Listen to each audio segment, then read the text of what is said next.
NATO is set to announce details of a plan to bolster the alliance's military presence in Eastern Europe in response to continued fighting in Ukraine.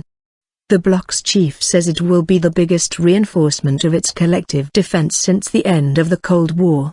Meanwhile, U.S. Secretary of State John Kerry is to hold talks in Kiev as the U.S. considers whether to send weapons to help Ukraine fight pro-Russian rebels. The U.S. has so far only provided non-lethal assistance to Ukraine. On Wednesday, Ashton Carter, the White House's choice for defense secretary, said he was inclined to start supplying arms. NATO defense ministers meeting in Brussels on Thursday will seek to reassure the alliance's member nations in Eastern Europe by boosting its forces there. A rapid reaction force of up to 5,000 is expected to be announced, with its lead units able to deploy at 2 days' notice. NATO Chief Jens Stoltenberg had said the bloc faces a fundamental change to its security environment because of Russian aggression.